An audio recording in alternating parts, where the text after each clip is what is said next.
Saya sejak muda bekerja di lapangan. Berarti wasit sepak bola. Saya di lapangan. Lapangannya ada. Kerja tujuan hidup saya, belakangan saya menyadari itu tidak baik. Apa pula tak baik? 1 tahun belakangan saya menengok ceramah-ceramah ustadz di YouTube. Saya mulai sadar. Pertanyaan saya, apakah sholat-sholat saya yang tinggal sejak dewasa 20 tahun yang lalu wajib diqadha? Wajib diqadha. Cara mengqadhanya, habis sholat isya, sholat lagi. Niatnya, usolli fardal isya'i 4 raka'atin qadha'an. Kalau yang tadi sholatnya ada qadha'an. Besok subuh itu juga lagi. Sholli fardhu subhi raka'ataini adaan. Habis zuhur gitu juga. Sholli fardhu zuhri 4 raka'atin qadha'an. Satu hari cukup 1 kali qadha. Subuh sekali, zuhur sekali, asar sekali, maghrib sekali, isya sekali. Mengqadha. Berapa tahun tinggal? 20 tahun. Diqadha sampai 2045.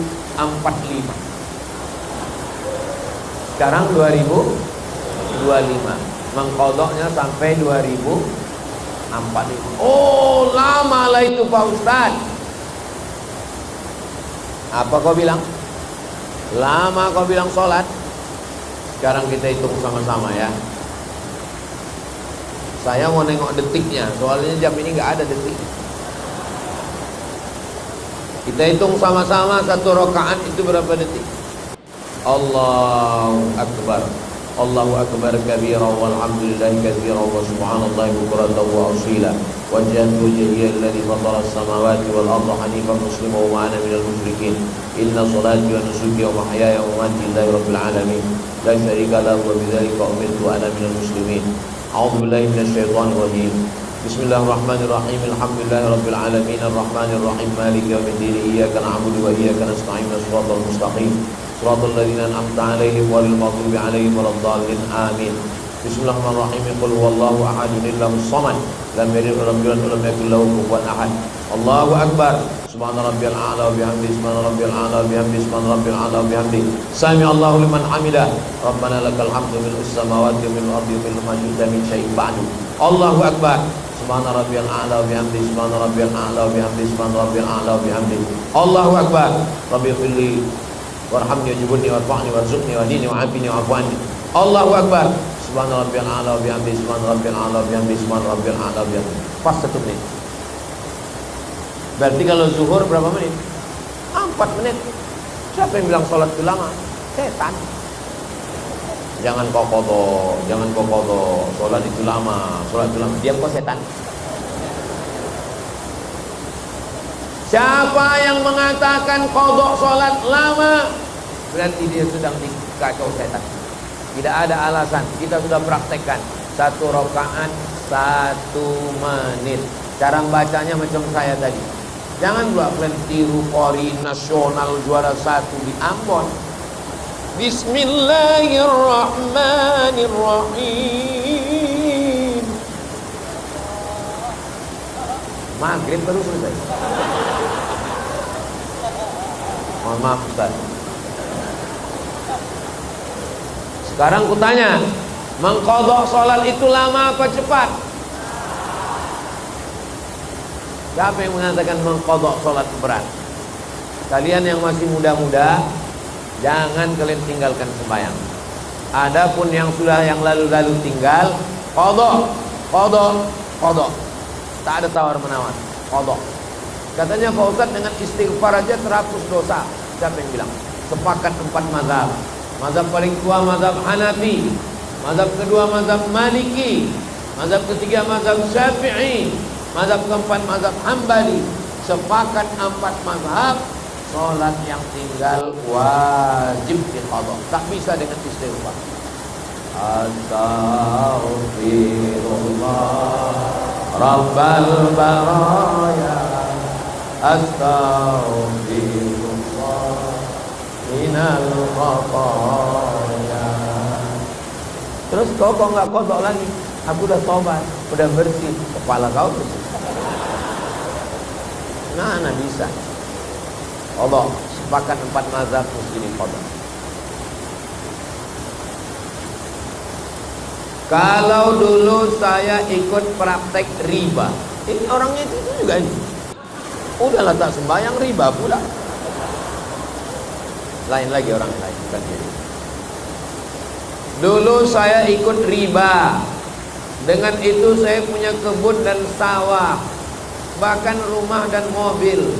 Belakangan ini saya tobat dan sudah tidak mau mengerjakannya lagi. Bagaimana dengan harta saya yang sekarang ini Pak Ustaz? Hukum harta-harta.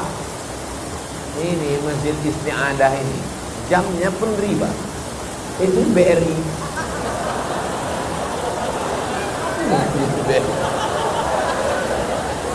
Tolong ganti Bank Syariah Indonesia. Kalau tak mau pakai BSI, ganti Bank Sumut Syariah. Itu bank riba. Kan turunkan jam. Makanya saya kalau diundang di bank-bank, asal saya diundang di bank konvensional, alamat kapal akan tenggelam. Asal diundang saya ke situ, yang ngundang itu pun kena copot, kena marah. Saya undang lagi Ustaz Somad itu. Siapa yang makan riba, makan haram, saya bilang. Dan itu tak diundang lagi. Kalau saya diundang di bank konvensional, dikasihnya air minum, tak saya minum. Dikasihnya kue, tak saya makan. Dikasihnya nasi, tak saya makan. Haram itu semua riba. Dikasihnya duit, saya bawa pulang.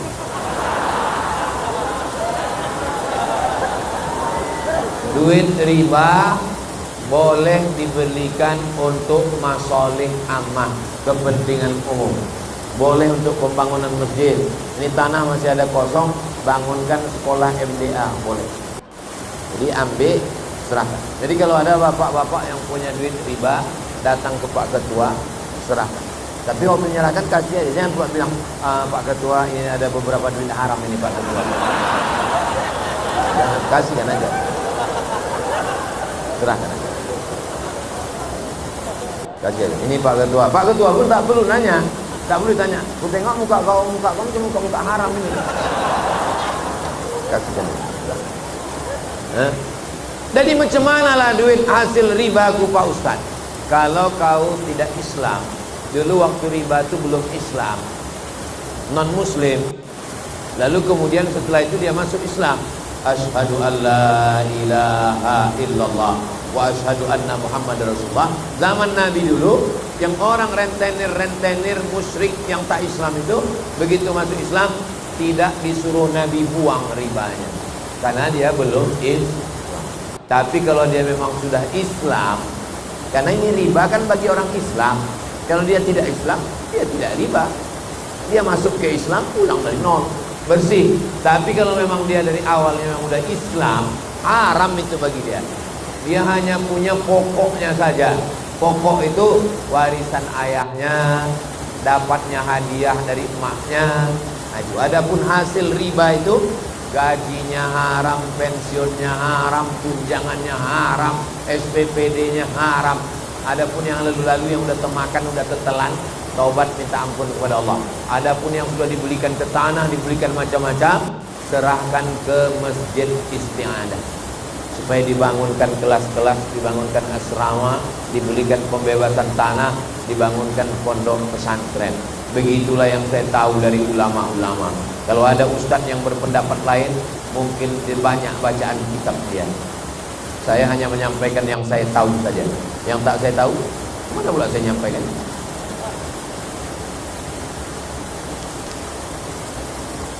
Jika imam rakaat terakhir, oke, imam rakaat terakhir, saya masbuk, oke, makmumnya masbuk. Sementara bagi saya ini bukan rakaat terakhir. Iyalah, engkau masbuk. bukan rakaat terakhir. Imamnya duduk tawarruk. Iya. Bagaimana posisi duduk saya? Tawarruk atau iftiros? Duduknya duduk iftiros. Karena nanti setelah imam salam dia duduk, dia tidak duduk tawarruk. Duduknya duduk iftiros. Tapi ada kami tengok orang yang duduknya tawarruk, dia pakai pendapat yang kedua. Pendapat yang kedua mengatakan dia duduk tawarruk. Saya pakai pendapat yang kedua, duduknya duduk iftiros. Begitu imam salam, Assalamualaikum warahmatullah, Assalamualaikum warahmatullah, dia berdiri lagi untuk melanjutkan rakaat dia yang tertinggal tadi. Untuk lengkapnya baca buku 99 tanya jawab sholat 4 mazhab, ditulis oleh Ustadz Abdul Somad. Lengkap dalil-dalil. Saya punya suami, alhamdulillah, namun tidak terbuka terkait gajinya, innalillah. Memang urusan nafkah suami saya memberikan, alhamdulillah. Kalian sebagai suami, berapa kewajiban kalian terhadap istri? 5. 1, kasih makan. Ibu udah dikasih makan? Belum. 2, kasih pakaian. Ibu sudah dikasih pakaian? Alhamdulillah. Soalnya aku tengok banyak di jalan-jalan itu yang tidak dikasih pakaian sama laki. Tinggi 160, dikasihnya kain 100 cm. Kurang kain. Ada yang ngeresletin belum berpasang. Pertama kasih makan, kedua kasih pakaian, ketiga kasih tempat tinggal. Tidak mesti milik pribadi, sewa pun tak apa-apa, sesuai kemampuan. Yang keempat, pendidikan. Kalian mesti mengajar bini sembahyang, mengajar bini baca Quran. Kalau tak sanggup mengajar, serahkan ke ustazah yang akan mengajar istri. Tak sanggup, bawa dia ke masjid istiadah. Inilah ibu-ibu malam ini yang datang ini diizinkan suami. Karena kalau tak izin suami, mana bisa ibu keluar. Yang kelima, perhatian. Diperhatikannya ibu. Bang, mukaku hitam, dikasihnya ini untuk beli skincare.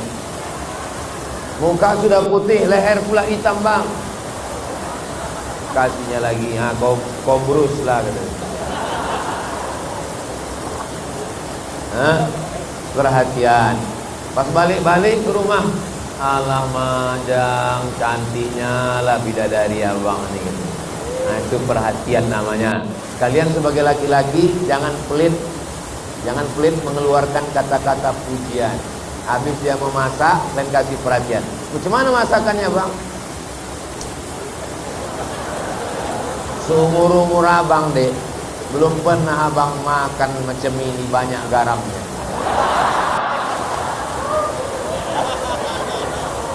Karena perempuan ini senang dia dibahagiakan hatinya.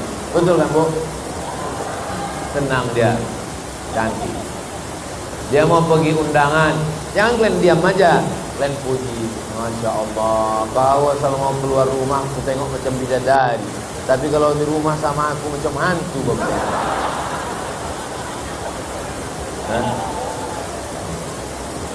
Jangan panggil namanya. Panggil namanya itu tidak mesra. Panggillah apa nama yang dia suka. Panggil nama. Apa? Tengok muka. Tengok macam Nabi memanggil istrinya. Apa kata Nabi? Ya Umairah, wahai engkau yang kulitnya putih kalau kena cahaya matahari kemerahan. Kalimat-kalimat yang menyentuh hatinya. Sentuhlah dia tepat di hatinya, dia akan jadi milikmu untuk selamanya. Begitu. Alah macam mudah begini aja kalian. Ustaz, boleh ku panggil biniku yang Umairah? Apa pula salahnya? Tapi dia hitam.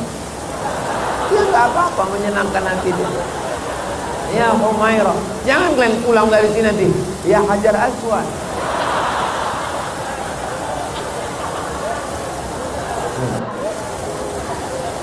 Ya Umairah. Balik dari sini.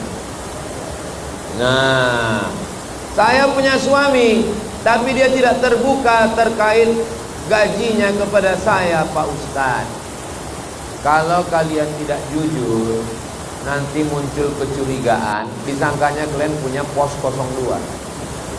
Kemana duit ini, Bang? Hubungan kita dengan istri ini bukan antara pegawai dengan direktur.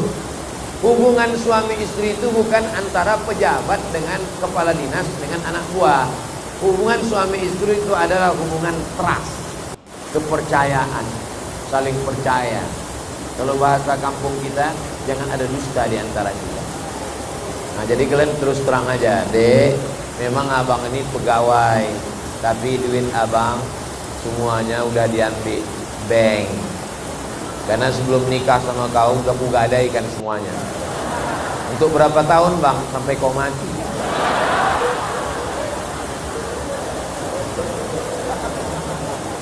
Terus kenapa abang mau nikah sama aku? Aku mau nikah sama kau karena aku dengar-dengar kata orang, kalian ini keturunan orang kaya. Katanya 7 keturunan harta tak habis. Belakangan baru ku tahu rupanya kau keturunan yang ke-8. Patutlah kita melarat.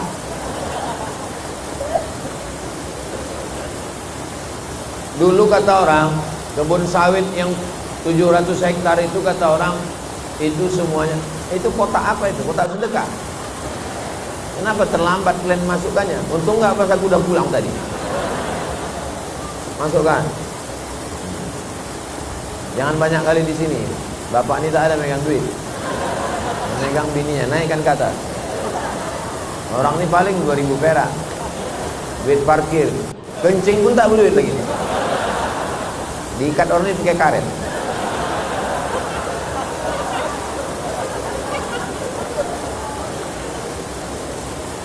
Sallallahu ala Muhammad sallallahu alaihi wasallam. Sallallahu ala Muhammad sallallahu alaihi wasallam. Ya Nabi salam alaika, ya Rasul salam alaika, ya Habibi salam alaika, salawatullah alaika. Allahumma salli ala Sayyidina Muhammad. Kalau kita tahu di satu tempat ada kemungkaran, ada kepalsuan, tapi kita tak peduli, kita membiarkan dengan mengatakan itu bukan urusan kita, itu urusan Allah. Itu apa namanya, Pak Ustaz? Itu namanya lemah iman. Karena kata Nabi, man ra'a minkum mungkaran, siapa yang menengok judi, siapa yang menengok riba, siapa yang menengok narkoba, falyughayyirhu biyadihi, robah dengan tangan. Kalau kalian anggota dewan, buatkan perda. Kalau kalian gubernur, bupati, wali kota, buatkan pergub. Kalau tak sanggup dengan tangan, fabilisani, dengan mulut. Haram, mungkar. Tak sanggup dengan mulut, fabiqalbi, dengan hati, diam, tidak ikut-ikutan. Wadzalika at'aful iman, itu adalah selemah-lemah iman. Jangan kau urus-urus aku, cewekku, pacarku, yang kupakai duit aku, bukan duit kau ku ambil. Yang mabuk aku, yang sakau aku. Kenapa pula kau resek? Memang yang mabuk kau, memang yang berzina kau, kamarnya kamar kau, duitnya duit kau. Tapi kalau tsunami datang dari Belawan sana, yang kena bukan cuma rumah kau, bodoh, rumah aku pun kena juga. Kalau datang tsunami bergulung dari Belawan tanah ke Sunggal ini, rupanya dicarinya rumah kau. Ditanyanya ke imam masjid, Pak Imam, mana rumah si bodat itu? Ada rupanya dia nanya gitu. Digulungnya semua, masjid-masjid pun digulungnya. Makanya jangan diam menengok kemungkaran. Bicara, speak up. Tak berani kalian ngomong, serahkan agak, biar aku ngomong. Setan-setan, siapa yang bisa tunjuk? Itulah orang yang nonton-nonton, yang peminum khamar, yang pejudi, yang pezina, yang perampok, yang pembunuh. Jangan diam, bicara, speak up, ngomong. Karena kalau tidak, kena laknat kita ini semua. Mudah-mudahan Allah melindungi Medan ini, melindungi Sumatera Utara ini. Indonesia apa Ustaz? Iya, Indonesia juga. Apa pendapat ulama kita bahwa bagi mereka yang salah pemahaman akidahnya dihukumi fasik? Apa hukumnya orang fasik jadi imam fardu di masjid rutin? Karena jamaah masjid tersebut pemahaman mujassimah. Mujassimah itu jisim badan, jisim badan, menjisimkan Tuhan, memfisikkan Tuhan. Tuhan duduk di atas arasy. Itu salah satu contoh memfisikkan Tuhan. Sedangkan kita ikut Imam Asy'ari. Ingat 3. Akidahnya Asy'ari, fiqihnya Syafi'i, tasawufnya Al-Ghazali. Itu trilogi kita. Bisa diingat? Akidahnya Asy'ari, fikihnya Syafi'i, tasawufnya Al-Ghazali. Saya ini tamat Muallimin Al-Wasliyah, Medan, Jalan Sisinga Mangaraja. Akidahnya Asy'ari.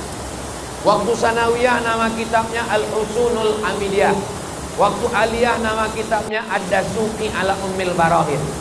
Wujud idam baqa mukhalafatu lil hawadisi qiyamuhu binafsihi wahdaniyah. Nah, itu akidah Al-Wasliyah. Fikihnya Syafi'i. Kitab kami dulu Tuhfatul Tullab, Imam Zakaria Al-Ansari. Tasawufnya Al-Ghazali. Di Muallimin itu tasawufnya kitabnya Mau'izatul Mu'minin, ringkasan dari Ihya Ulumuddin. Ihya Ulumuddin Imam Al-Ghazali 4 jilid tebal, tak terbaca banyak kali, tak selesai kalau tamat Muallimin baca itu. Maka diringkas 1 jilid. Syekh Jamaluddin Al-Qasimi dari Damaskus, Suriah. Nama kitabnya Mau'izatul Mu'minin min Ihya Ulumuddin. Itu Al-Wasliyah. Al-Wasliyah itu produk asli Medan, made in Medan, Sumatera Utara. Imam Masjid Raya, mufti kerajaan Delhi, namanya Syekh Hasan Maksum. Syekh Hasan Maksum punya murid, itulah pendiri Al-Wasliyah, salah satu, namanya Syekh Muhammad Arsyad Talib Lubis. Awalnya Al-Wasliyah itu namanya Maktab Tapanuli namanya. Siregar, Nasution, Araham, berkumpul orang Tapanuli ini buat namanya Maktab Tapanuli. Waktu terbentuk Al-Wasliyah mengalah orang Tapanuli. Tak usahlah bawa-bawa nama Tapanuli. Kita ingin menyambungkan silaturahim. Datang orang ini kepada Syekh Muhammad Yunus. Kata Syekh Muhammad Yunus, sudah putus silaturahim orang, kita sambung balik. Menyambungkan itu bahasa Arabnya wasal. Maka jadilah dia Al-Jam'iyatul Wasliyah. Tanggal 30 November 1930. Berarti sekarang sudah lama juga. Nanti 2030 sudah 95 tahun. 2030 nanti 1 abad Al-Wasliyah. Apa hubungan Al-Wasliyah dengan NU? Imam Masjidil Haram namanya Syekh Ahmad Khatib Al-Minkabawi, meninggal tahun 1916. Syekh Ahmad Khatib Al-Minkabawi. Syekh Ahmad Khatib Al-Minkabawi punya murid dari Jombang, wong Jawa. Pripun kabare panjenengane pun apik kabeh ya. Ada muridnya dari Jombang, namanya Hadratus Syekh Muhammad Hasyim Asy'ari. Itulah yang mendirikan Nahdlatul Ulama. Satu lagi murid datang dari Medan, Sumatera Utara, pulang dari Makkah, diangkat Sultan Delhi menjadi imam Masjid Raya. Itulah dia Syekh Hasan Maksum. Murid-muridnya lah yang mendirikan Al-Jamiyatul Wasiyah. Datang satu lagi muridnya, pulang ke Bukit Tinggi, membuat pesantren, namanya Syekh Sulaiman Ar-Rasuli. Tempat dia mengajar itu Canduang, nama disebut dengan Inya Canduang. Lah ya ada orang awak di sini banyak juga. Dari Sumatera Utara Syekh Hasan Maksum, dari Jawa Syekh Muhammad Hasyim Asy'ari, dari Canduang Syekh Sulaiman Ar-Rasuli, mendirikan ormas namanya PERTI, Persatuan Tarbiyah Islam. Ketiga-tiganya ini titik temunya tiga: akidahnya Asy'ari, fikihnya Syafi'i, tasawufnya Al-Ghazali. Itulah definisi Ahlus Sunnah wal. Nah, kalau ada ustadz yang berceramah katanya Tuhan duduk di atas arsy, bertentangan dengan mukhalafatuhu lil. Tuhan duduk di atas arsy, berarti sama lah macam aku duduk di atas kursi. Kalau gitu aku Tuhan juga lah. Mukhalafatuhu lil hawadis. Lalu apa makna Tuhan duduk di atas arsy? Ar-Rahmanu 'alal arsy istawa. Maknanya Allah Maha Kuasa. Itu menurut akidah Asy'ari, itu menurut Al-Wasliyah, itu menurut PERTI, itu menurut Nahdlatul Ulama, Ahlus Sunnah wal Jamaah. Jelas? Kalau tak jelas juga pulang sekali lagi. Nah, macam mana kalau ada imam yang berkeyakinan mujassimah? Pertanyaannya, kok bisa kalian biarkan dia jadi imam? Kemana kalian selama ini? Ini masalahnya jamaah ini. Sesudah masjid itu dikuasai Wahabi, barulah dia melapor ke Ustaz. Ustaz, masjid kami dikuasai Wahabi. Selama ini kau kemana aja? Entah. Kenapa kalian biarkan dia jadi imam? Kenapa kalian biarkan dia mengajar jadi ustaz? Kalian jagalah masjid kalian.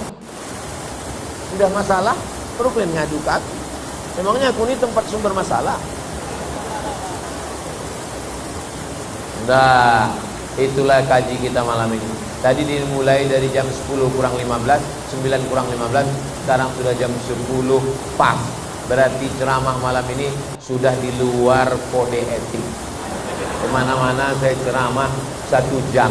Bisa pula masjid isti'adah ini dapat 1 jam 15 menit. Nanti kalau aku ditanya orang, Ustaz di masjid kami 1 jam. Kenapa masjid isti'adah 1 jam 15 menit? Karena masjid isti'adah ini mengundangnya 3 tahun yang lalu. Itu jawabnya. Udah dapat, udah jawabnya udah. Masjid isti'adah ini mengundang 3 tahun yang lalu. Baru sekarang lah saya datang. Maka saya mohon maaf atas segala kesilapan dan kehilapan. Mau Bapak Ibu memaafkan silap salah saya. Sampai hilanglah kaca-kaca lampu. Baru aku datang kemari.